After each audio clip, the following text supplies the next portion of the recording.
Mesdames et messieurs de la presse, bonsoir. Heureux de vous retrouver à nouveau dans le cadre de cet exercice de redevabilité qui se tient au lendemain de la réunion du Conseil supérieur de la défense élargie que le commandant suprême de Forces armées de la République démocratique du Congo et de la police nationale congolaise a tenu hier à la Cité de l'Union africaine. Vous avez tous suivi les détails du communiqué qui a été rendu public juste après. Et ce soir, donc, dans le cadre de cet exercice de redevabilité, nous voulons revenir sur les principaux axes, principalement militaires, qui ont été abordés au cours de ces briefings. Évidemment, il y a des aspects diplomatiques, parce que vous l'avez suivi sûrement depuis hier soir, que les Nations Unies avaient sorti un nouveau rapport du groupe d'experts qui démontre clairement l'engagement de l'armée rwandaise avec des terroristes du M23 dans un processus non seulement de pillage, mais d'occupation systématique des pans entiers du territoire national. C'est pourquoi il rencontre la réplique de nos forces armées de la République démocratique du Congo. Il a été aussi question de parler de la couverture médiatique de ces conflits. Nous avons eu l'occasion de discuter ce matin avec les journalistes à la fois des médias internationaux accrédités en RDC, mais aussi des journalistes nationaux pour nous assurer que le front médiatique est aussi bien au point et que ce n'est pas par nos médias ou des médias qui opèrent en République démocratique du Congo que passera la campagne rwandaise et la manipulation bien orchestrée. Madame la ministre Edeta, bonsoir. Heureux de vous retrouver à nouveau dans le cadre de cet exercice de redevabilité. Nous étions ici déjà le 15 décembre dernier pour parler du processus de Luanda. Nous aurons l'occasion de revenir sommairement là-dessus, mais aussi vous aurez l'occasion, comme dit tout à l'heure, de parler du dernier rapport du Conseil des groupes d'experts du Conseil de sécurité. Monsieur le général, mon général, bonsoir. Le porte-parole de l'armée, devrais-je dire. Bonsoir, nous sommes heureux de vous retrouver dans le cadre de ces briefings. Il y a évidemment beaucoup de questions qui concernent l'armée, les opérations en cours. La Grande Muette sera bien obligée de dire quelques mots ce soir pour permettre aux Congolais qui nous suivent de savoir où est-ce que nous en sommes sur les différents points et les progrès que nous connaissons. Bonsoir, mon général. Bonsoir. Évidemment, nous aurons l'occasion de revenir parce que j'ai vu tout à l'heure, j'ai reçu quelques questions sur les vociférations du président rwandais en cours. Visiblement, il me semble qu'il a perdu la boussole sur toutes les questions, surtout celles qui concernent la République démocratique du Congo, parce qu'il y a une volonté qui est maintenant clairement affichée de montrer qu'on a des velléités expansionnistes en lisant mal l'histoire de la colonisation et en pensant l'interpréter sous le prisme du pillage systématique de la RDC. Nous aurons le temps de dire quelques mots à propos. Mon général, on commence avec vous. Qu'est-ce que vous pouvez nous dire sur la situation générale sur le front ce soir? D'abord, mes vœux à tous les journalistes présents et à ceux qui ne sont pas là. De manière ramassée, je dirais que les forces loyalistes se comportent très bien sur le terrain. Elles ont bien évolué hier et elles occupent la totalité de la cité de Ngungu et de l'ensemble des positions environnantes. Du côté de Massissi, les forces loyalistes, comme je l'ai dit au cours de la réunion qu'on a eue avec les journalistes ce matin, ont récupéré la cité de Massissi hier, tandis que les terroristes du M23 avec leurs parrains rwandais tenaient les points décisifs de Kaungole, ce qui leur a permis de réoccuper Massissi Centre cet après-midi. Mais les combats continuent. Toutefois, comme je l'ai dit, les combats continuent et les forces loyalistes se sont déterminées, une fois pour toutes, à libérer cette partie en dépit des renforts des terroristes qui continuent de venir et surtout des renforts de l'armée régulière rwandaise qui continue à affluer sur notre territoire. Sur l'axe Saké, nos hommes ont réussi à déloger les terroristes de leur position sur les hauteurs de cette cité. Et ce qui était là, c'était des forces spéciales rwandaises.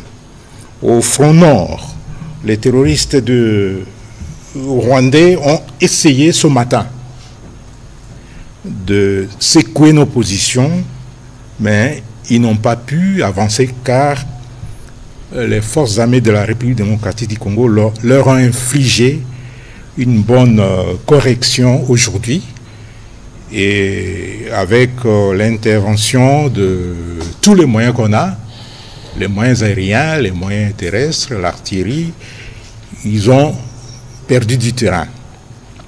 Partout, l'ennemi a connu d'importantes pertes en hommes et en matériel. De toutes les façons, nous rassurons. Les images sont un peu choquantes, on va demander de les fouter. Pour ceux qui nous suivent à la maison, ils pourront regarder les images des terroristes le matériel, les roquettes, les bombes qu'on a récupérées. Et puis d'autres images sont choquantes. On ne saurait pas, si on ne les a pas floutées, on ne pourra pas les diffuser. Je disais que de toutes les façons, nous rassurons le peuple congolais de la détermination sans faille des forces armées de la République à mettre un terme à cette agression qui a trop duré. Et elle a trop duré 30 ans, c'est beaucoup et ça suffit. Notre souci et notre détermination sont de récupérer l'ensemble du territoire sous occupation des terroristes d'IM23 et surtout de leur mettre à penser, de libérer nos populations meurtries et de chasser de notre territoire les terroristes de l'armée rwandaise qui violent nos mères et nos sœurs, qui tuent et massacrent nos populations et qui volent et pillent nos ressources. Chaque portion du territoire national qui est occupée, on pourra avoir l'occasion de revenir sur les détails lorsque nous répondrons à vos questions.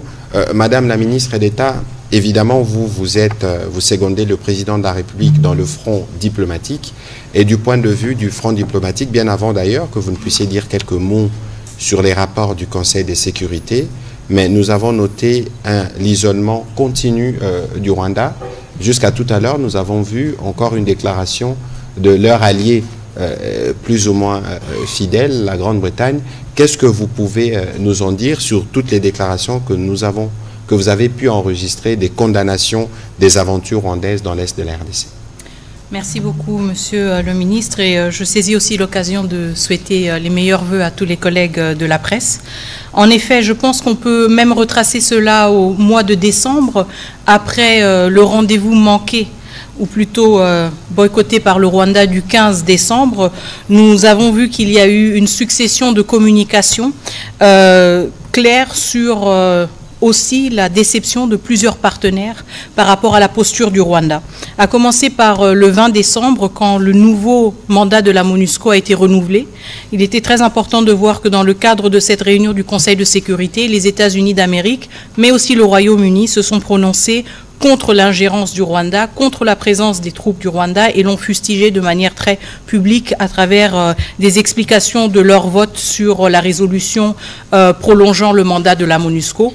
Il est important de noter aussi que depuis 3 ans de guerre, c'est la première fois que le Royaume-Uni a explicitement nommé le Rwanda dans le cadre du conflit qui sévit à l'est de la République démocratique du Congo. Je ne pense pas qu'il faut sous-estimer ou diminuer l'importance de ce signal fort politique et diplomatique à l'encontre d'un ancien ou d'un allié ou partenaire privilégié du Royaume-Uni, le Rwanda. Et comme vous l'avez évoqué, chers collègues, en effet, depuis le 5 janvier et surtout depuis la recrudescence de violences dans le territoire de Massissi et les violations continues du cessez-le-feu, nous avons aussi vu un bon nombre de déclarations, à commencer par les États-Unis d'Amérique, mais aussi l'Union européenne, la France, le Bureau de l'envoyé spécial des Nations Unies pour la région des Grands Lacs, la MONUSCO et, comme vous l'avez évoqué, aujourd'hui aussi le Royaume-Uni.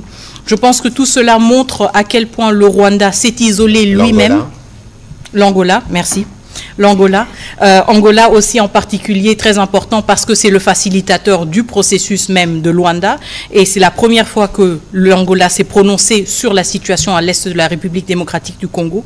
Donc on voit aussi que ce pays est sorti d'un silence qu'il s'était imposé aussi dans le cadre de son rôle de facilitateur et je pense que cela signifie aussi ou symbolise aussi qu'il y a une préoccupation grandissante par rapport à la posture du Rwanda qui s'est retiré du processus de Luanda et qui a, à travers ses choix et surtout à travers le choix des armes, montré qu'il n'était pas intéressé à une paix durable dans la région des Grands Lacs. Et donc, en effet, nous voyons une succession de déclarations qui condamnent la recrudescence de violence et qui condamnent aussi le Rwanda pour sa présence et son activisme dans le territoire, sur le territoire souverain de la République démocratique du Congo.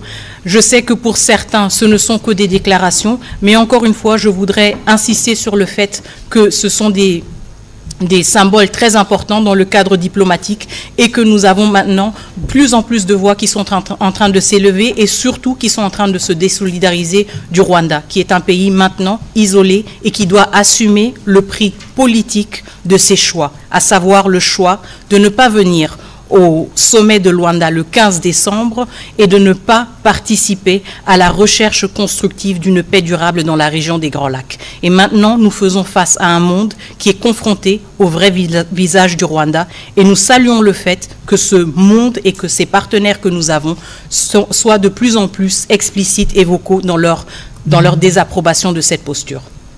Voilà, merci beaucoup Madame la Ministre d'État. Il y a un autre volet justement de votre présentation qui concerne spécifiquement les rapports du groupe d'experts qui vient en réalité démontrer ce que le président rwandais a avoué finalement aujourd'hui à demi-mot.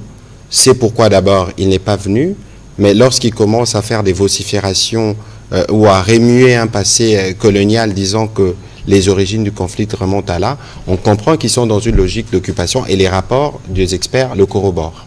Tout à fait. Je pense en effet que ce n'est pas une très bonne semaine pour le Rwanda aujourd'hui. Civils congolais et congolaises à fuir leur lieu de résidence, à libérer des parties entières de territoire et c'est aussi une campagne qui cible justement l'exploitation illégale et illicite de nos ressources naturelles.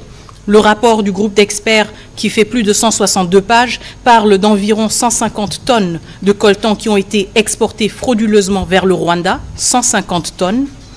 À Rubaya, plus de 10 000 personnes qui travaillent dans l'extraction artisanale sous une administration imposée par la coalition justement des RDF et du M23. Et cette coalition qui prélève des taxes allant jusqu'à 7 $ par kilogramme de coltan ou 4 $ par kilogramme sur l'étain, générant au moins 800 000 $ par mois.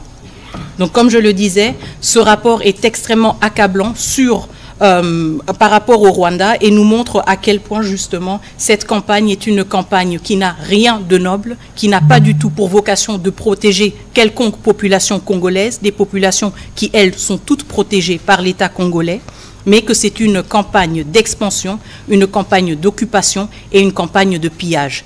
Et les premières retombées et les premières victimes sont nos civils congolais et congolaises. Voilà, une forme donc de colonisation en temps moderne. Il rencontrera la détermination des Congolais bien en face. Vous avez vu que chaque fois, même dans les territoires sous occupation, comment les compatriotes montrent leur attitude de refus par rapport à cette tentative malhonnête, montée de toutes pièces par le président rwandais. De toute façon, il rencontrera la détermination du président de la République et de tous les Congolais. On va commencer la série des questions, Madame la ministre d'État en général, pour être sûr que nous apportons des éléments d'éclairage. En tout cas, sur les 160 pages du rapport dont Madame la ministre d'État a parlé, il serait souhaitable que le professionnel des médias s'en saisisse pour que nous puissions voir dans les détails comment procèdent ces pays agresseurs et pilleurs en même temps. On va commencer par M. Eric Izami, puis ce sera Jacques Moulouba. Merci, Excellence, de la parole. Je crois que humblement, je peux user de la réciprocité au nom de mes collègues journalistes pour parler de vœux que vous aviez formulés chacun tout à l'heure. Nous avons ici en face de nous Madame la Mineta qui est sur le front diplomatique, vous-même sur le front communicationnel, et puis mon général sur l'armée. Alors, Aujourd'hui, les groupes d'experts des Nations Unies venaient de publier un rapport qui met en relief l'ingérence continue, mais aussi systématique des affaires intérieures qui concernent la République démocratique du Congo. Alors, qu'en pense Kinshasa et comment renverser cette tendance comme pour que nous puissions quand même infliger une punition à ces groupes de terroristes rwandais? Alors, je suis heureux de vous entendre évoquer la panoplie des pays qui ont élevé leur voix, notamment aujourd'hui la Grande-Bretagne, pour condamner ce qui est fait chez nous par le terroriste rwandais. Mais pourquoi est-ce que les sanctions n'arrivent-elles pas pour finalement mettre à genoux ces sanguinaires, ces terroristes qui tuent, qui pillent, qui violent impunément? Et puis, je comprends, là je parle en tant que Congolais, non pas pour parler du journaliste que je suis ou que je voudrais être. Monsieur le ministre de la Communication et Médias, Patrick Muyaya Katembwe, finalement, il nous faut nous tous nous lancer ou nous mettre à l'eau pour batailler dur et défendre notre patrie, la mère patrie qui est aujourd'hui attaquée. S'il vous faut vous adresser aux Congolaises et Congolais qui nous suivent, comment est-ce que nous devrions nous comporter, notamment pour la communication? Parce que je me souviens de la phrase de Colette Brackman, qui est une Belge. Elle dit, je cite, « Le Congo n'a d'amis que le Congo lui-même ». Voilà. Merci pour vos questions. On va commencer par la ministre d'État et puis je pourrai réagir juste après. Merci beaucoup pour la question. En effet, pourquoi est-ce qu'il n'y a pas de sanctions? Nous nous posons cette question et nous n'allons pas arrêter de poser cette question. Je veux contextualiser les choses. Encore une fois, il s'agit dans le cadre diplomatique de relations entre États. Ces relations entre États, elles sont régies par le droit international. Nous avons tous adhéré à une série de conventions. Nous sommes tous États membres des Nations Unies. Et donc, notre plaidoyer et notre travail que nous menons et que nous allons toujours continuer à mener, c'est de montrer à quel point il y a une divergence entre le comportement du Rwanda et ses engagements internationaux. Encore une fois, en tant qu'État membre des Nations Unies, le Rwanda n'a pas le droit de violer notre intégrité territoriale.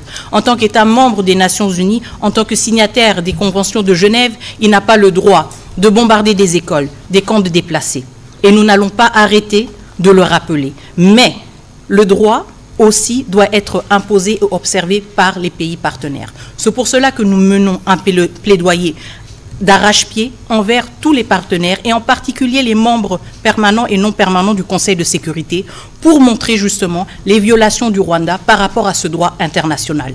Et la deuxième question en fait qui se pose, c'est pourquoi est-ce que les autres pays membres des Nations Unies n'agissent pas?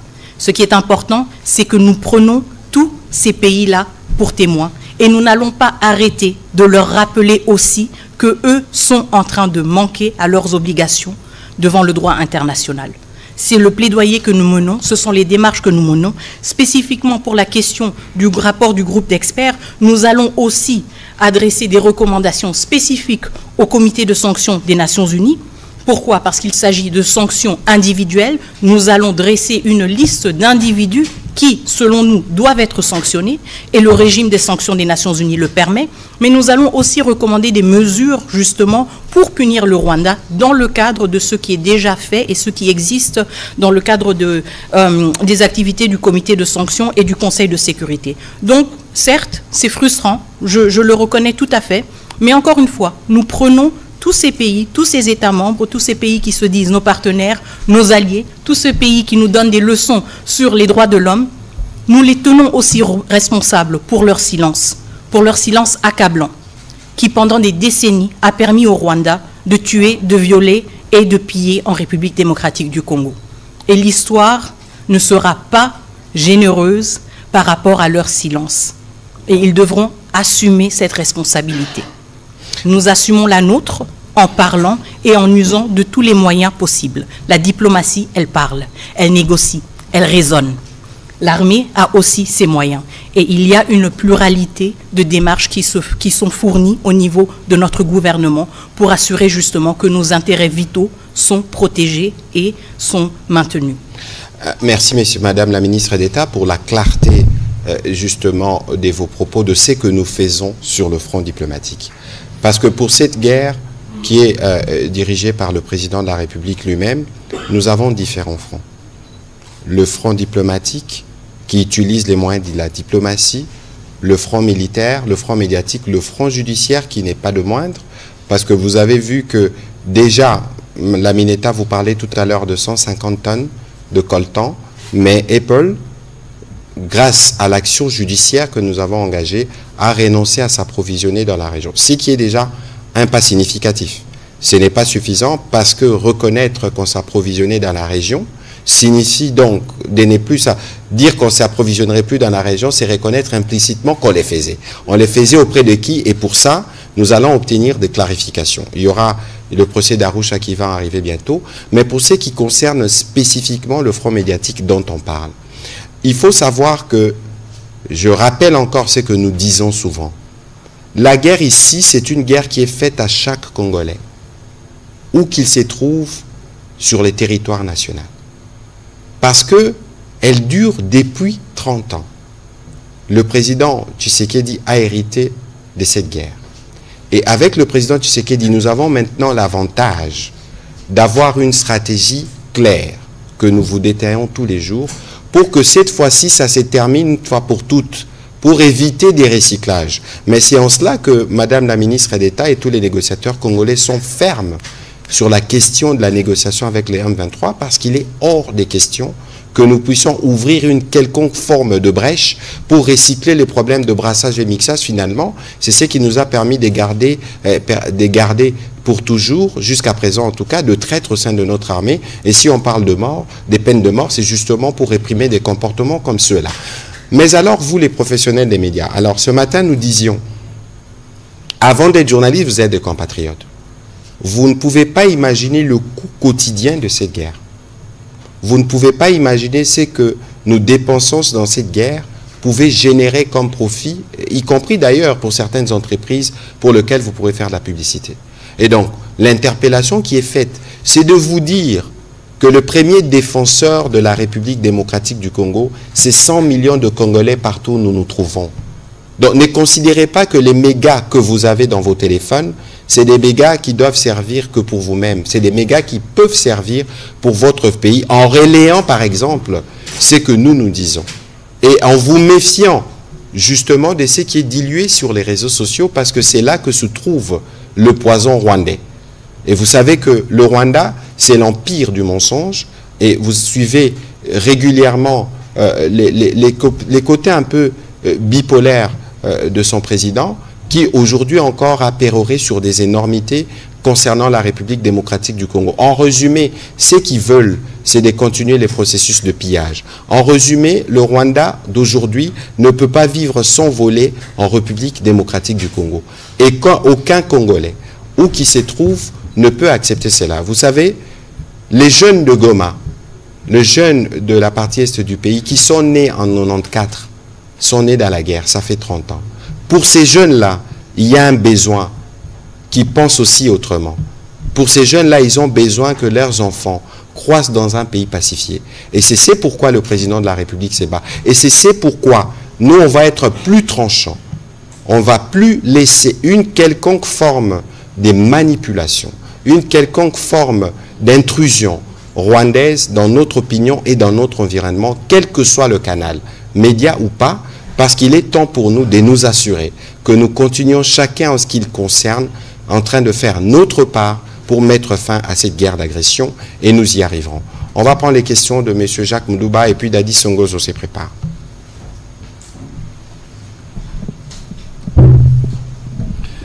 Merci. 3 petites questions. Je commence par le porte-parole de l'armée. Mon général, vous venez d'affirmer que les FRDC passent de prouesse en prouesse sur le terrain des opérations, les hauts faits militaires en hauts faits militaires. Félicitations. La question, elle est toute simple.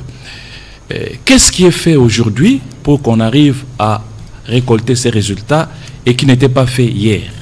Est-ce qu'il y a des nouvelles acquisitions? Si ce n'est pas un secret militaire, qu'est-ce qui est fait aujourd'hui pour qu'on arrive à ces résultats? Au porte-parole du gouvernement, vous venez de l'évoquer tout à l'heure, et après avoir interpellé, je crois, le CESAC, RFI, TV5 Monde, aujourd'hui, dans un tweet, c'est le ministre d'État à la Justice qui promet la peine de mort aux journalistes, aux religieux, aux politiques ou politiciens qui relayeraient les informations de l'ennemi du M23. Alors, cette manière de faire, monsieur le ministre, porte-parole du gouvernement, est-ce qu'on ne va pas droit vers la dérive dictatoriale ou vers les musellements de la presse dans un État dit de droit? À la ministre des Affaires étrangères, nous avons suivi tout à l'heure le rapport d'experts, accable le Rwanda, bien entendu, et par rapport à ça, quel peut être l'avenir du processus de Luanda quand on sait que, vous l'avez dit, le président rwandais recourt à l'histoire, à l'héritage colonial pour justifier un peu ce qu'il est en train de causer comme acte en République démocratique du Congo. Alors, est-ce que ça vaut encore la peine de continuer avec le processus de Luanda? Et par rapport à l'Ouganda voisin, si on suit un peu les déclarations du fils Museveni, je crois le chef d'état-major général, vous aviez interpellé si peu, je me souviens, le chargé d'affaires de l'Ouganda à RDC par rapport aux propos. Et aujourd'hui, l'Ouganda nous propose de négocier ou de dialoguer avec le M23, c'est qu'il y a une ligne rouge à ne pas franchir par la RDC. Qu'est-ce que vous dites? Est-ce que c'est encore un partenaire fiable, un partenaire qu'on doit encore ménager, ou n'est-il pas temps de revoir nos relations diplomatiques avec ce pays? Merci, monsieur Jacques. Mon général. Merci, Jacques, pour la question. Qu'est-ce qui est fait aujourd'hui qu'on n'a pas fait hier, qui justifie les prouesses? Non, les prouesses sont là depuis toujours. Est-ce que c'est depuis 30 ans que nous sommes en guerre? Une guerre qui n'est pas déclarée. Ben, c'est cette armée qui fait en sorte que le Congo puisse rester ce qu'il est aujourd'hui. Donc il ne faut pas dire qu'hier on a failli quelque part. Non, non. En guerre, comme je l'ai dit aux journalistes lors de la réunion, la guerre évolue toujours en dents de scie. On peut perdre une bataille, mais comme je vous l'ai dit tout à l'heure, la victoire finale, elle sera congolaise. Et cette armée, c'est une armée qui est déterminée à assurer l'intégrité territoriale de notre pays, à défendre nos frontières et à protéger les personnes, les habitants du Congo, donc le peuple congolais et tous ceux qui ont choisi le Congo comme leur deuxième patrie. Et cette armée travaille jusqu'au sacrifice suprême. Et quand vous regardez ce processus, cette guerre qui nous est imposée, il y a beaucoup de morts au Rwanda qu'au Congo. Il y a beaucoup de morts des militaires rwandais que des militaires congolais. On ne vous a pas montré les images, il y a des images horribles, mais il y a dans les images rwandaises, il y a aussi les ADF, il y a presque dans la partie orientale de notre pays, des menaces multiples, des Zouélés jusqu'au Grand Katanga.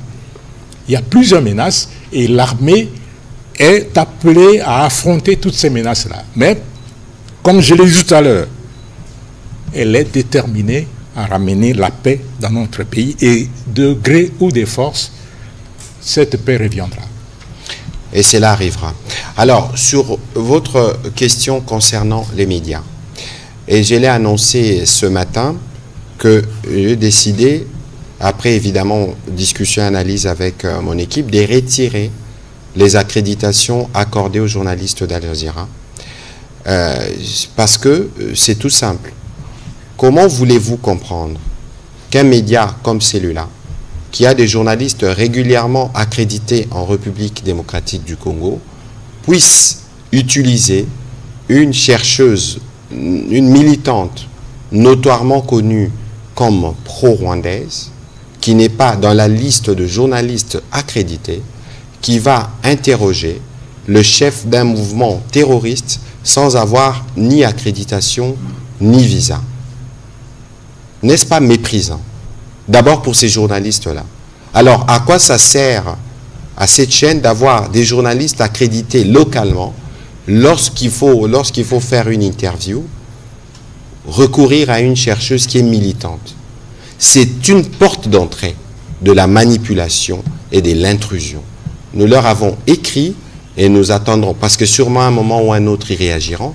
Et en ce moment-là, nous discuterons, parce que ça, c'est l'exemple de ce qu'il ne faut jamais faire, justement. C'est l'exemple de ce qu'il ne faut jamais faire, de donner la parole à des terroristes, et ce qui, pour nous, est assimilable à l'apologie du terrorisme, et c'est totalement inacceptable. Nous avons eu des discussions ce matin avec les correspondants de la presse internationale ici. Beaucoup ne les savent peut-être pas. J'aurais voulu que quelqu'un de RFI les dise ici. RFI ne donne pas la parole aux terroristes. Et d'ailleurs, dans cette guerre, je pense que nous devons proposer une forme de lexique. Madame Paulina Zidi, je la vois dans la salle, peut-être elle-même pourra le dire. Nous considérons que c'est un bon pas, mais qu'il y a des choses qu'il faut faire davantage dans la couverture, dans un contexte où, chez nous, il y a la pluralité des médias. Et nous nous assurons que les médias puissent opérer librement. La preuve, nous sommes dans un exercice en direct avec la ministre d'État, ministre des Affaires étrangères et le porte-parole de l'armée. Donc nous sommes disposés à vous donner des éléments d'éclairage. Pour la protection de notre opinion, il n'y a plus de place pour l'ambiguïté, parce que de l'autre côté, ça n'existe pas. C'est l'omerta générale où la liberté d'expression n'existe même pas d'un iota. Et donc, si nous avons pris la décision sur Al Jazeera, c'est parce que nous avons des faits corroborés qui sont justifiés. Et personne ne va nous le reprocher.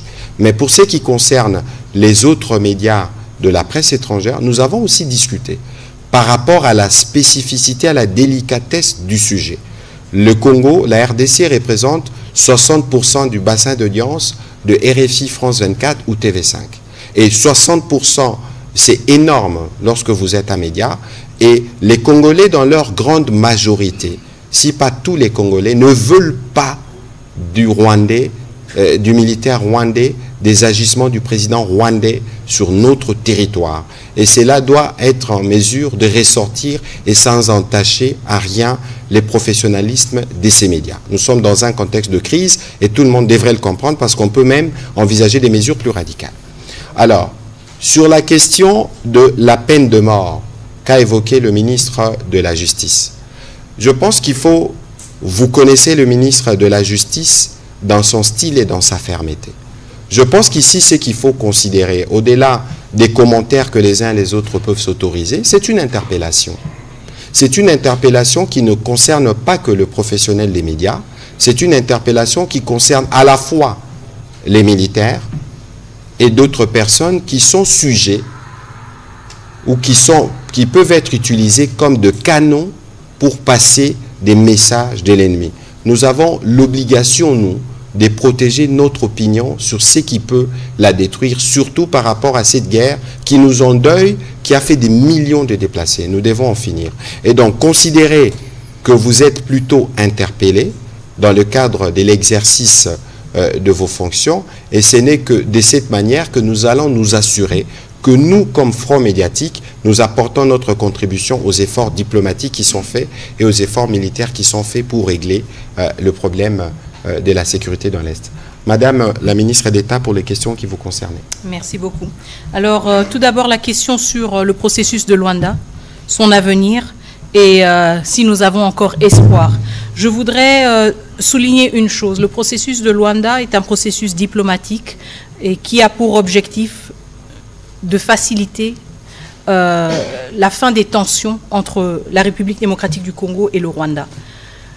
Malgré le fait que le président Kagame a choisi de ne pas se rendre à Luanda le 15 décembre et d'honorer l'invitation de son homologue angolais, vous l'avez tous vu, le président Tshisekedi y était.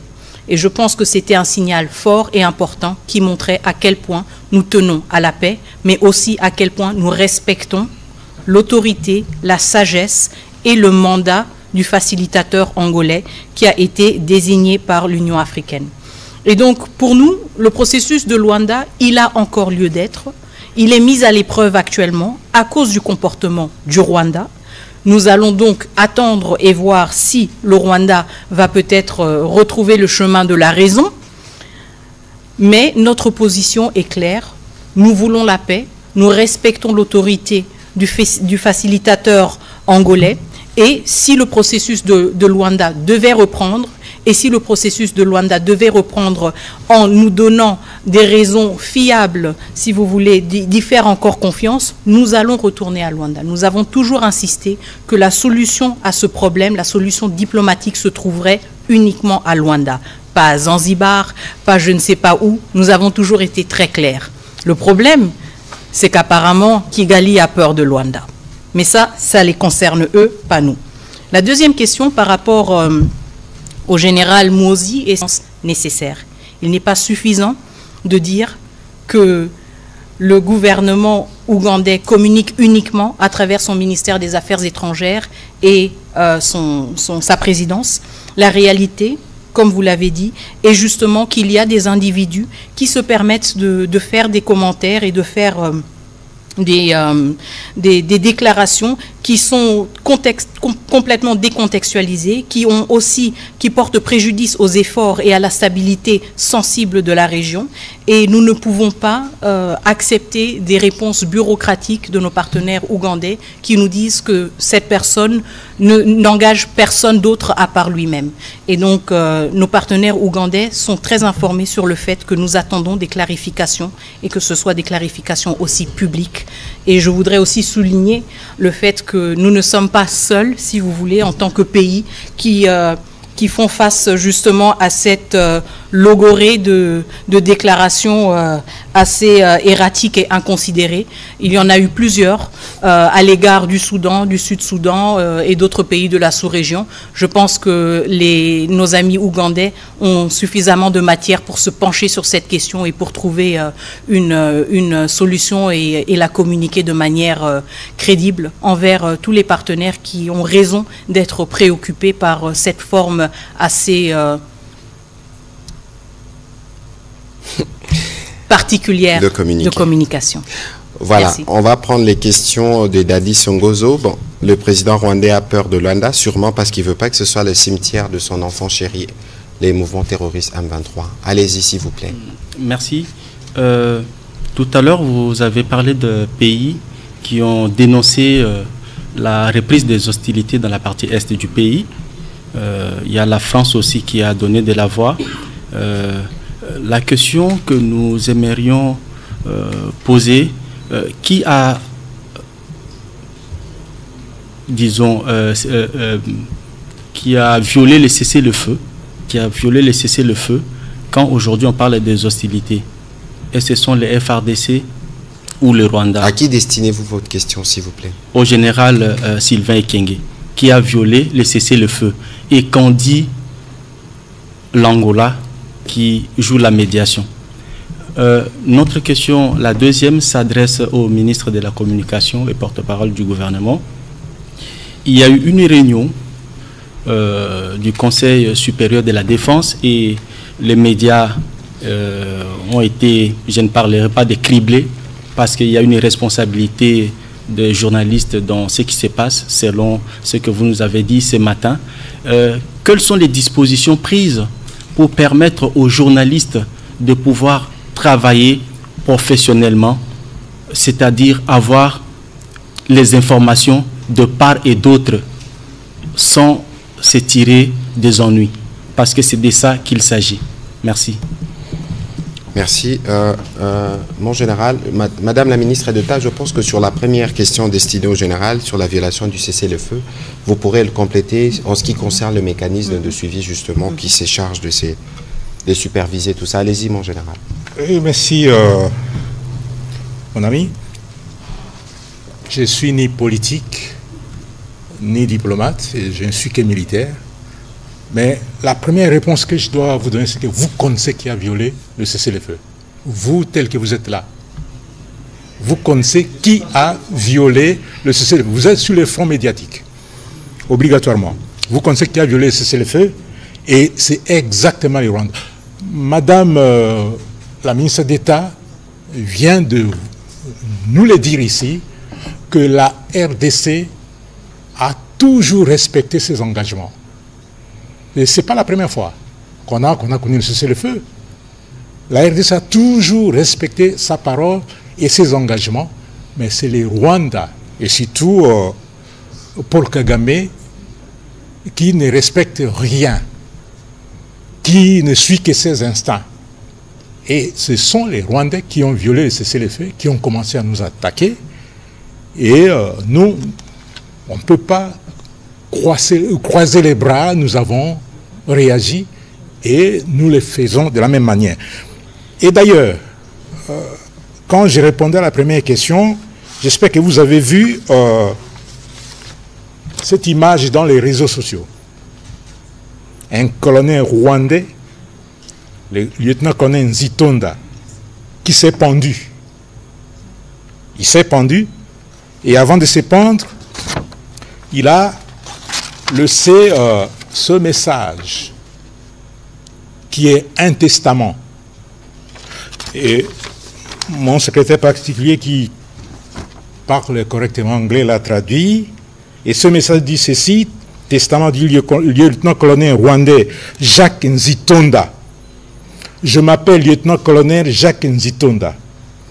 J'ai décidé de mettre fin à ma vie à cause du traitement du leader de mon armée. Qui est le leader de son armée? C'est Paul Kagame. Je n'avais pas prêté serment pour venir mourir au Congo, plutôt de servir mon pays, non pas d'être envoyé au Congo. Nous sommes en train de voir comment nos militaires rwandais sont en train de mourir sans raison. Désolé ma famille pour toute chose. Je sais que vous aurez mal, mais je n'ai pas de choix que de partir. Il a écrit de partir, mais entre guillemets, entre parenthèses, mourir. Parce que si je rentre au Rwanda, je serai tué. Nous allons nous rencontrer à la prochaine étape. Nous nous sommes entrés dans l'armée pour combattre, non pas pour combattre les Congolais, mais plutôt pour défendre notre pays partout où il y a trouble. Ça, c'est son testament. Et c'est pour vous dire que nous, dans notre pays, nous avons la culture de respecter la parole donnée et de respecter les engagements. Mais les Rwandais, et surtout pour Kagame, je l'ai dit une fois, pour manger avec lui, il faut avoir une longue fourchette. Plutôt une fourche. Voilà, bonjour Madame la ministre d'État. Il y a un mécanisme de vérification justement sur ces cessez-le-feu, violés, pas violés, par qui. Où est-ce que nous en sommes justement dans la mise en œuvre de ces mécanismes? Merci beaucoup et merci pour la question sur le cessez-le-feu. Je vais aussi revenir sur le communiqué de presse de la facilitation angolaise. Mais en effet, commençons avec le mécanisme qui a été mis en place le 5 novembre pour justement suivre la mise en œuvre du cessez-le-feu et des autres décisions prises dans le cadre du processus de Luanda. Donc le mécanisme ad hoc de vérification de vérification renforcée a été mis en place le 5 novembre à Goma. Vous vous souviendrez que le ministre des Affaires étrangères rwandais est venu en grande pompe et ce mécanisme devait être équipé par les 3 pays concernés, à savoir la République démocratique du Congo, l'Angola et le Rwanda. Le 5 novembre, les experts de tous ces pays étaient présents, sauf que le même jour, les experts rwandais ont rebroussé chemin pour ne plus revenir. Donc ce mécanisme qui a pour mandat justement d'établir la vérité en cas de violation du cessez-le-feu n'est pas opérationnel parce que le Rwanda n'y participe pas, malgré une parole donnée, malgré une cérémonie à laquelle son ministre des Affaires étrangères a participé. Et donc, quand on regarde en rétrospective, cela fait donc maintenant plus de 65 jours que ce mécanisme est supposé être opérationnel et que les Rwandais sont encore apparemment en train de chercher le chemin pour revenir à Goma. C'est ce que leur représentant permanent nous a indiqué quand nous étions à New York, que les experts étaient en route. Très bien, ils cherchent encore le chemin vers Goma. La question du communiqué de presse de la facilitation sur la violation du cessez-le-feu, et je pense qu'elle qu'elle clarifie aussi la situation, en tout cas telle que perçue par la facilitation récente lors des affrontements et la recrudescence de violence dans le territoire de Massissi. Je l'ai ici devant moi en portugais, mais je vais quand même essayer de le résumer rapidement. Le gouvernement de la République d'Angola regrette de forme la plus énergétique la reprise ou la prise du territoire de Massissi, province du Nord Kivu, par le mouvement du M23, qui a eu lieu le 4 janvier 2025. Donc c'est clairement attribué au M23. Cette action irresponsable compromet gravement les efforts de pacification du conflit qui règne dans l'est de la République démocratique du Congo et représente une violation flagrante du cessez-le-feu entré en vigueur le 4 août 2024.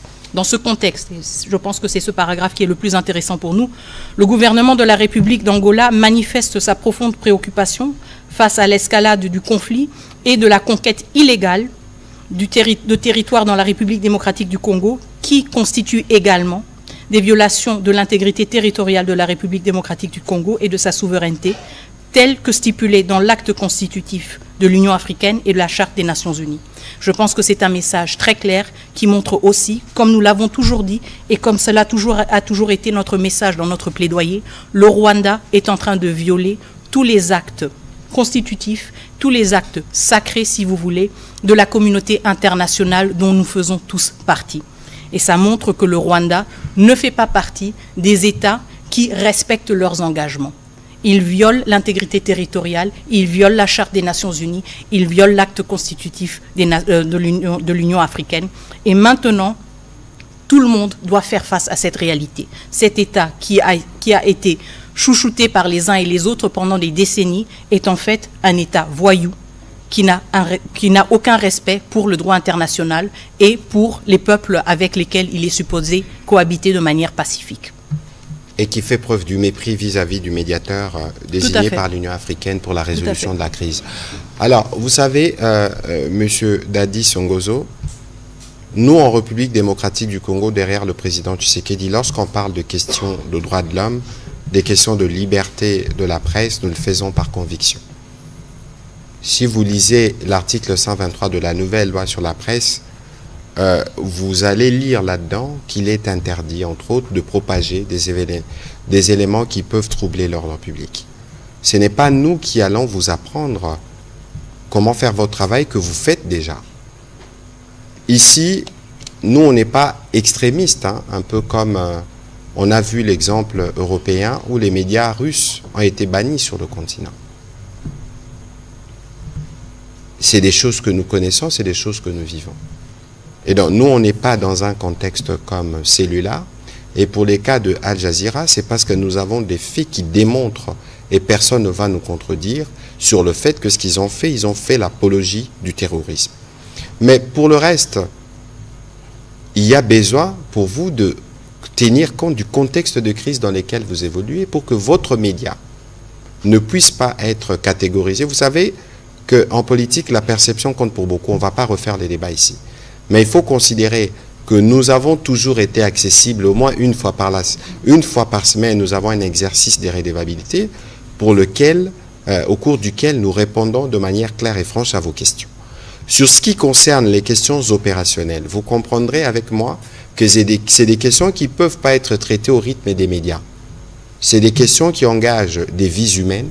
C'est des questions pour lesquelles, avant de nous exprimer, il y a un minimum de précautions qu'il faut prendre, encore que nous nous soumettons à cet exercice de manière régulière. Et donc, il faut considérer que si vous ne tenez pas compte du contexte, vous allez vous exposer. Non pas seulement vis-à-vis de nous, mais regardez ce qui s'est dit sur les réseaux sociaux lorsque les Congolais s'expriment à propos de la presse internationale. Si nous devions suivre ce qui est dit par des Congolais sur les réseaux sociaux, on n'aurait même pas eu le temps de discuter, on aurait décidé souverainement de fermer certains médias. Mais nous ne sommes pas là. Et ici, il faut tenir compte du contexte des crises dans lesquelles nous sommes, qui vous impose, vous aussi, à votre niveau, en fonction des responsabilités qui sont les vôtres, de tenir compte de cela. C'est tout à fait clair. On va prendre les questions de Madame Christiane Ekambo, et puis ce sera Monsieur Patrick Lacoué.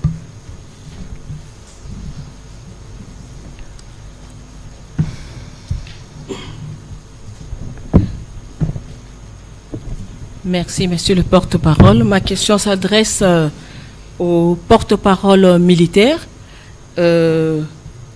Général, je voudrais que vous puissiez nous dire ici le document qui circule sur Internet, signé apparemment par vous,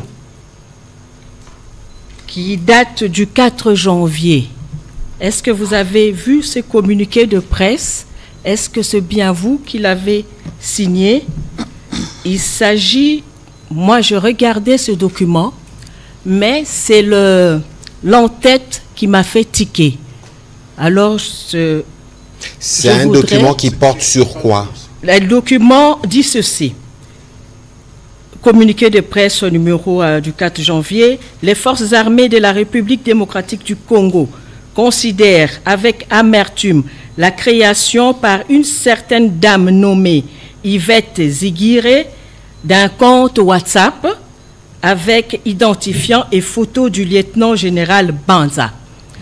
C'est-à-dire que ce compte-là parlait déjà du général Banza et que les forces armées de la République démocratique du Congo mettent en garde tous les officiers et leur demandent de ne point prendre en considération les messages envoyés par ce compte, fabriqué par cette dame au service de l'agresseur rwandais et du M23. Elle rappelle que les réseaux sociaux ne font pas partie des outils de transmission de messages par les forces armées de la RDC. Ce cas n'est pas isolé. Le lieutenant-général Massoundou Pacifique, commandant de la 3e zone de défense, et autres hauts cadres de l'armée sont également victimes de cette pratique de l'ennemi. Fait à Kinshasa le 4 janvier 2025, signé porte-parole des forces armées de la RDC. Qu'est-ce que vous en dites? Le document est authentique, madame. C'est moi qui l'ai signé. Il y a un cachet, il y a ma signature, il y a l'entête du porte-parole de l'armée. Et le document est authentique. Je ne sais pas. Vous savez que le Rwanda a une armée numérique. Et on a un problème aujourd'hui avec le brouillage de l'espace aérien de Goma, qui risque de causer une catastrophe aérienne dans cet espace-là, il brouille à partir de Gisenyi. C'est de la même manière qu'ils sont en train de fabriquer des faux comptes WhatsApp ou Twitter ou je ne sais quelle structure au nom des officiers de l'armée. Et c'est pourquoi nous avons alerté et mis en garde, puisque nous avons nos canaux de transmission des messages officiels. Nous ne transmettons pas nos messages officiels à travers les réseaux sociaux. Nous avons notre réseau de l'armée pour transmettre nos messages. Mais il y a des messages, des ordres qui sont donnés à travers ces plateformes numériques, alors que ça ne peut pas être militaire. Les militaires ne donnent pas les ordres à travers les plateformes numériques. Nous avons nos réseaux, nous avons tout un service, un corps des troupes de transmission qui existe dans notre pays et qui a mis en place des réseaux de transmission des messages, des réseaux codifiés et des réseaux qui sont sécurisés. Et cette dame, on l'a identifiée, elle est à Goma, et je pense qu'elle a fui parce qu'on l'a nommée, et elle a toujours été au service du Rwanda pour créer ce genre de plateforme au nom des officiers congolais. Et nous avons effectivement, ce message, c'est un message qui est authentique et officiel. Alors c'est ici les lieux de rappeler ce que nous disons toujours. Parce que nous sommes disponibles pour communiquer. Ne prenez pas pour l'argent comptant ce que vous lisez sur les réseaux sociaux. Parce que les réseaux sociaux aujourd'hui sont infestés. Ce n'est pas pour rien que lorsque nous parlons aux professionnels de médias que vous êtes, nous parlons du front médiatique pour attirer l'attention. De toute évidence, nous sommes disposés, lorsqu'il y a des informations, à les vérifier, à les authentifier. Abstenez-vous de partager tout ce que vous lisez sans vérifier auprès de sources que vous connaissez. parce que c'est aussi par là que passe la manipulation. Alors, on va prendre les questions... Excellence, il y a même un faux compte au nom des FARDC, armée officielle. Hein, il y a le honorable Eric qui m'a envoyé un message aujourd'hui. J'ai promis de lui envoyer les comptes numériques des FARDC, hein, qui sont officiels, qui sont certifiés. Les autres comptes que vous voyez au nom des FARDC, ce sont les comptes pirates. De toute évidence, nous allons continuer à travailler étroitement avec l'armée, mais aussi avec les médias, pour apporter des réponses claires. Alors, on va donner la parole à M. Patrick Lakoua, M. Jesper Labunda. Ensuite, on prendra une question en lingala et on clôturera, Madame la ministre d'État, en lingala pour le général et en anglais pour vous, pour le public anglophone qui nous suit, parce qu'il est important aussi que les messages puissent passer dans la langue de Shakespeare. Allez-y, s'il vous plaît. On prendra, après celle de M. Jesper Labunda, les questions en lingala. Ce sera Jimmy Mukendi et on terminera cet exercice. Ou Fabrice. Allez-y, s'il vous plaît. Merci beaucoup, Excellence, pour la parole. Madame la ministre, dans la vague de condamnation et des pays qui se prononcent contre la présence rwandaise en RDC, n'est-il pas aujourd'hui le temps pour la RDC de demander un embargo d'armes contre le Rwanda, puisque la RDC, pays souverain, pays agressé, a eu à subir cet embargo jusque récemment. Il y a eu levé d'embargo. Est-ce qu'il n'y a pas lieu aujourd'hui que la RDC puisse demander cet embargo pour empêcher le Rwanda de soutenir ces terroristes M23? Au général porte-parole de l'armée, est-ce qu'on peut avoir de manière chiffrée le nombre de victimes des terroristes rwandais du M23 à ce jour? Parlons au moins des derniers affrontements qu'il y a eu. Monsieur Jesper Labunda. Merci pour la parole accordée. Monsieur le ministre, porte-parole du gouvernement, vous ne cessez de sensibiliser le média, mais également l'opinion nationale sur les informations qu'il faut vraiment prendre avec beaucoup d'attention sur les réseaux sociaux. J'allais un tout petit peu poser la question, c'est un plaidoyer au porte-parole de l'armée. Est-ce qu'il n'y aura pas moyen que l'armée puisse nous fournir des images de terrain au lieu de nous laisser dépendre des images des réseaux sociaux dont on ne sait pas vérifier l'authenticité, moins encore le niveau de fiabilité? Madame la ministre, c'est un fait. Le processus de Luanda est dans l'impasse. Nous avons appris que l'envoyé spécial du secrétaire général des Nations Unies préconiserait la tenue d'un sommet extraordinaire sur la situation sécuritaire dans l'Est. Est-ce que la diplomatie congolaise est-elle d'accord de cette initiative? Voilà, on a enregistré, on prend celle en lingala, comme ça on est sûr de faire une économie de temps indéterminé avant l'heure du journal. Allez-y, monsieur Jimmy. Merci beaucoup, Excellence. Je suis Jimmy Mukendi pour le code de KNB Kinshasa Nabiso. Maman ministre d'État, ministre il y a Affaires étrangères. Makambo wanda ke kosala na Luanda, soki tolandi ba déclaration ya ba oyo bazali banguna topé bao bazali ko bundisa biso tokoki koloba ke match esili match baby. Donc makambo nyonso banda okene kosala kuna esimbi te. Position ya République démocratique du Congo lelo tant que ko kozala to, mais position ya République démocratique du Congo et koki kozala nini par rapport ya position wana ya ba Rwandais topé ya ba oyo bazali ko bundisa RDC. Question na ministre Mouyaya. Excellence, tozali komona ba média ya libanda ndenge bazali ko vilipande topé ndenge bazali ko bunda na sima ya bato bazali ko bundisa RDC. Parce que guerre ezali pe médiatique bazali ko appuyer ba troupe oyo bazali ko bundisa RDC.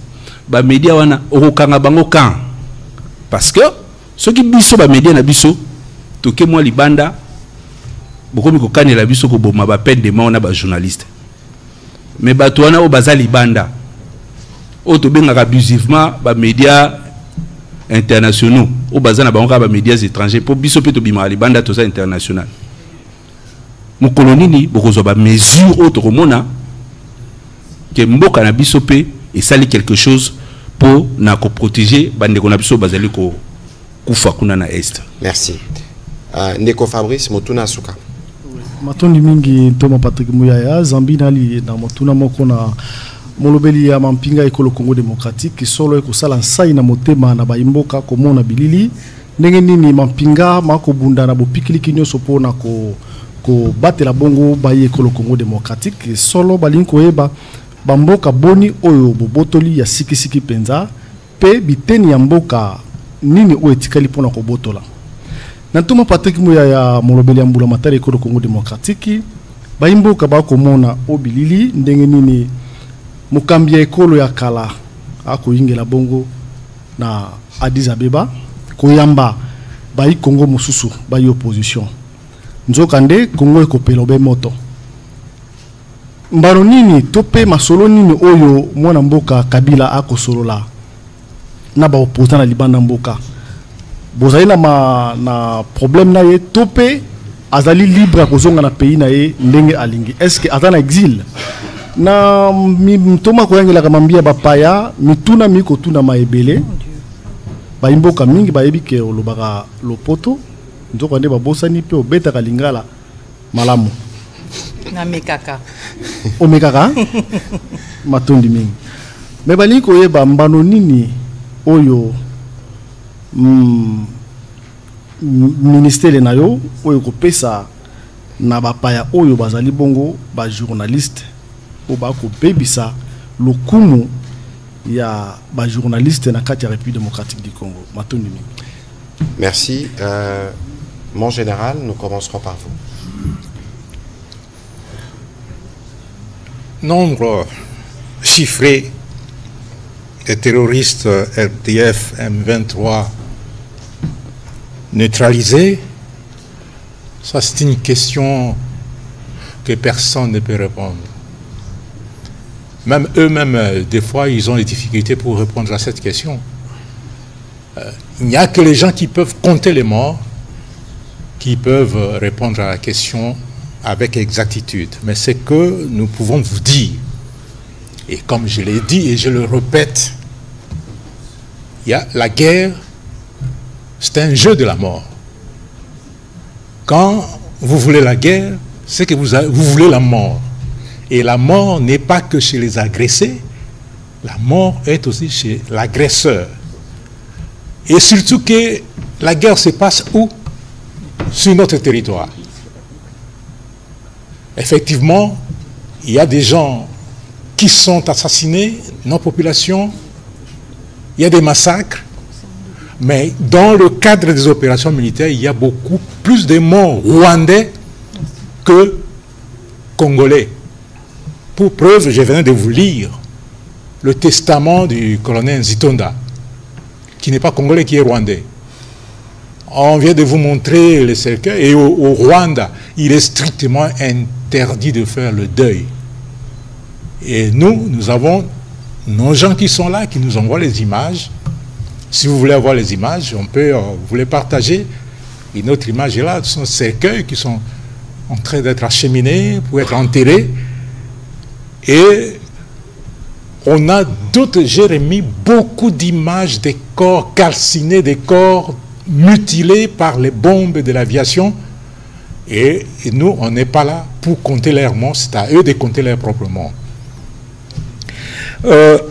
Image de terrain, oui, c'est pas facile. C'est pas facile parce qu'on s'affronte et amener les journalistes, par exemple, dans la partie sud du territoire de Lubero, j'avais un lieutenant qui était sur place. Et j'ai aujourd'hui un colonel, le colonel Makazuka, que vous connaissez, qui est là et qui nous envoie les images. Vous avez vu comment il a présenté le militaire des forces spéciales rwandaises qui a été capturé au front. Et aujourd'hui, il y a une équipe qui est descendue avec les médias nationaux et internationaux. C'est le colonel Ndjike qui est descendu avec eux sur le terrain. Et dès demain, il va nous envoyer les images qu'on mettra à votre disposition. Mboka boni tobotoli, biteni kani etikali, otobotolo, ils ont beaucoup d'abisso. Détermination abisso ezali était ata millimètre moko ya ekolo na biso etika na maboko ya monguna te. Nyonso toza kosalaka eza mpona koatteindre objectif wana. Toza kobunda mpo tobengana monguna longwa na ekolo na biso. Atika biso na kimia, monguna azonga epa na ye na Rwanda, biso totika epa na biso.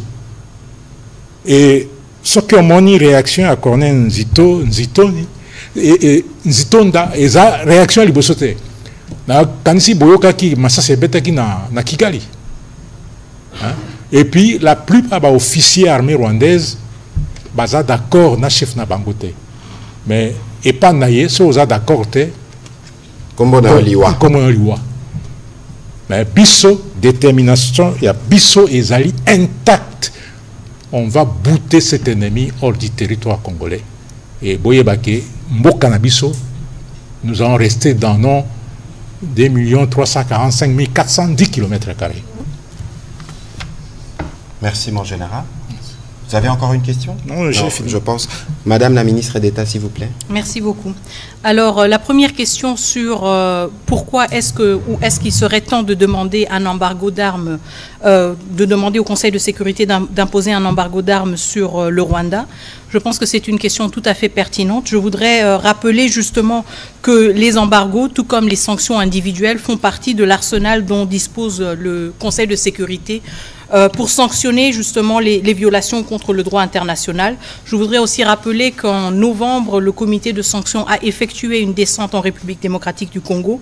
Nous avons eu l'occasion d'échanger avec eux et sans pour autant entrer dans trop de détails, parce que vous comprenez aussi que certaines démarches se font à travers d'autres canaux qui ne sont pas nécessairement toujours publics. Je peux vous rassurer que nous sommes en train d'exploiter toutes les voies et toutes les avenues et toutes les options justement pour exiger des sanctions plus fermes contre le Rwanda et pour exiger aussi une diversification, si vous voulez, en termes des outils et des instruments qui sont utilisés par le Conseil de sécurité pour contribuer à une pacification de la région et à un plus grand respect du droit international. Donc soyez rassurés que cette question est une priorité pour nous, même si nous ne communiquons pas toujours de manière public là-dessus. Ce sont des efforts qui sont en cours et je pense aussi que le rapport du groupe d'experts nous donne encore plus de matière justement pour un plaidoyer plus robuste sur cette question et qui responsabilise les membres du Conseil de sécurité. La deuxième question sur la proposition du bureau de l'envoyé spécial pour la région des Grands Lacs sur la tenue d'un sommet extraordinaire. Je pense que le processus de Luanda a été le processus au cœur des efforts actuels diplomatiques. Je pense aussi que nous avons dû recourir au processus de Luanda parce que tous les autres instruments régionaux qui ont été mis en place pour la région des Grands Lacs n'ont pas fait preuve de résilience face à l'agression rwandaise, que ce soit l'accord cadre d'Addis Abeba ou que ce soit le pacte de la CIRGL. Nous avons une pléthore, une multitude d'instruments régionaux qui auraient dû contribuer à une paix et à une sécurité régionale. Malheureusement, ces instruments n'ont pas été à la hauteur, si vous voulez, des défis auxquels nous faisons face. Je pense qu'il est important de rester sur le cap du processus de Luanda et c'est pour cela que nous insistons aussi sur notre confiance continue et réaffirmée par rapport aux facilitateurs du processus de Luanda. Aussi parce qu'il y a des efforts importants et des avancées importantes qui ont été faites et il serait dommage de remettre, de faire table rase et de recommencer à zéro, si vous voulez, dans un autre cadre. Et donc, ceci m'amène à la troisième question sur justement le processus de Luanda, question qui m'a été posée en lingala. Match et Sili? Non, match et silité. Pour être clair, match et silité. Parce que biso tozobunda na ba front nyoso yango wana match esilite tozobunda na front diplomatique tozobunda na armée tozobunda na front médiatique match ya Luanda esilite tokobetango problème de ezali bakimaki bango nde bakimaki mais tozozela bango na ba front nyoso donc match esilite eza mboka na biso eza ekolo na biso match esilite tokolia bango partout. Voilà. La quatrième question Motuna yaba journalistes internationaux et lokonini toko kiko sala. Je pense que collègue Zanga a l'ékinga na maïle na question Patrick. Bon, merci pour Narobandana Motuna Asuka parce que we need to come back because we need to finish in English. Okay. Just 1 minute. Omoni na makambo ya bitumba oyo eza bitumbe bandi depuis 30 ans. Jamais na mboka oyo tozala autant déterminé. Ceux qui président Rwanda koma biloba loba. Eza po akutana. Kokutano akutani ya turo oyo. Eza ka kokutana na président Fachi Betonte. Akutani na ba Congolais tout. Parce que au biso tozomona na ba image o nyonso ba Congolais zo ya de l'intérieur du pays. Et la kisi ke toza na bomoko. Yango ne kosala ke tolonga bitumba. Omoni siko na bitumba oyo tozobundango na ba front mitano. Ndenge mama affaires étrangères à l'Obiawa. Nao etali ba média biso toza ndenge moko na bango kunate. Parce que biso a toza na pluralité des médias pe pluralité d'opinion. Ça veut dire que ba pandisango basala ka musala na bango ndenge longobani. Ya turo yo biso tolobi na explica ki na lopoto makambo bato Al Jazeera basali. Bozara na ba journaliste awa. Bosale li bangote, bozui journaliste moko kutu militante. Toyebiye aza pro Rwanda bozuye sans accréditation, sans visa, à côté na territoire, à keko solola, na mokambi ya ba terroriste. Waneza soutien na terrorisme. Yango to telemeli bango. Bao mususu, bazana droit na bango ya ko continuer couverture. Kasi, il faut baye bake, mboka na biso eza na bitumba. L'herbino bozo sa la couverture, na mboka baninga na bitumba. Il faut bozala, na moi libemia, ya makasi pona kotala est-ce qu'information tokopesa et ko sunga binemi tote yango masolo tobetaki na bango lelo eza lango intimidation teza interpellation po biso nde tovandi boye tozo bunda pona bomoko ya ekolo na biso. Donc il faudrait pas que média onani o mutu moko songolo pakala aza la raison e ko perturber bitumba na biso pona kokoma wana yango biso lelo to invitera bino ba média na discours ya fermeté. Ndeko Fabrice na motuna na yo na Rolanda kuna na katite. Biso a tozoloba torosala kozonga dans le passé, on fera pas de retour vers le passé. Biso a tozota la présent na futur parce que na présent tozobongisa au passé ça la quitté.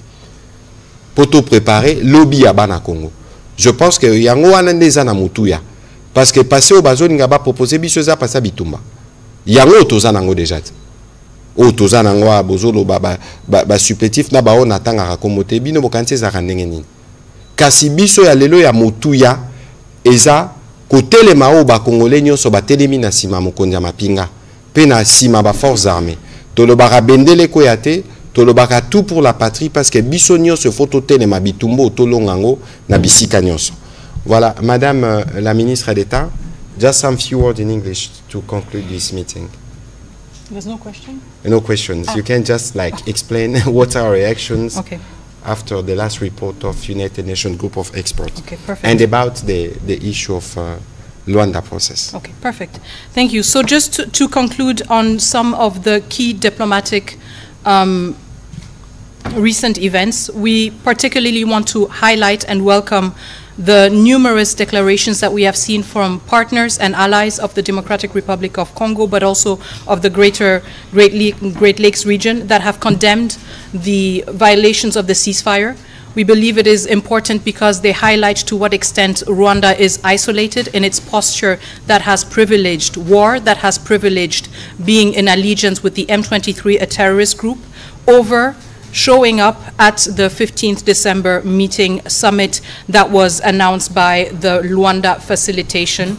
And so we take note of this isolation, and we also take note of the fact that the recent report of the UN group of experts highlight and presents tangible evidence in terms of Rwanda's campaign in Eastern DRC, a campaign that is aimed towards seizing sovereign territory of the DRC, terrorizing Congolese citizens, and pillaging our natural resources.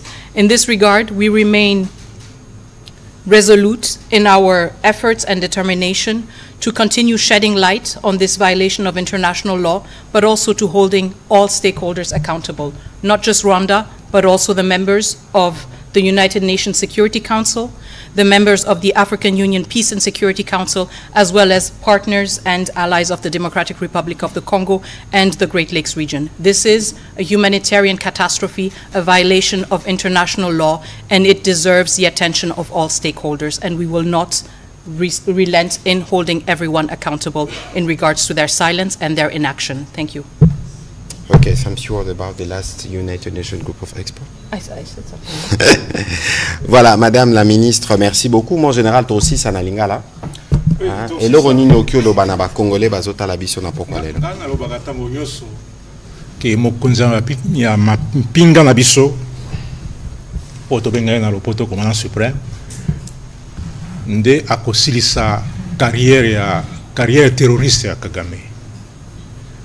Alors biso na bino toza mukumba ya kusunga ye po asilisa carrière ya Kagame, carrière na ye ya lolendo, carrière ya terrorisme esila mukumba na eza epa na bino lokwa bapanisango mpe biso lokola babundi mpe oyoki mama ndenge ya lobi mama ministre d'État ndenge ya lobi na epai na ye na diplomatie et puis général civil na biso akokamba biso na communication biso nde tokosunga mokonzi ya mboka na biso mokonzi ya mampinga po tosilisa carrière ya terroriste munene wana.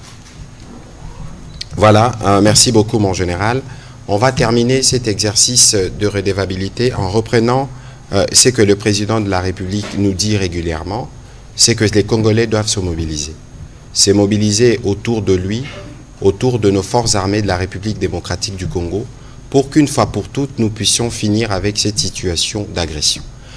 Vous avez suivi encore cet après-midi le président rwandais, dans ses hallucinations, tenter de remettre en cause les frontières, parce que finalement cette guerre est une guerre de pillage, est une guerre d'expansion, avec des tests de colonisation qui se passent actuellement. On veut dépeupler les Congolais de leur territoire, on veut nommer des administrations parallèles, mais tous ces faits, nous les documentons, et sur les 5 fronts militaires, diplomatiques, médiatiques, judiciaires et économiques, nous allons nous battre jusqu'à ce que nous allons vaincre sur tous ces fronts l'ennemi qui est aujourd'hui dont les visages est connu, à savoir le président rwandais Paul Kagame.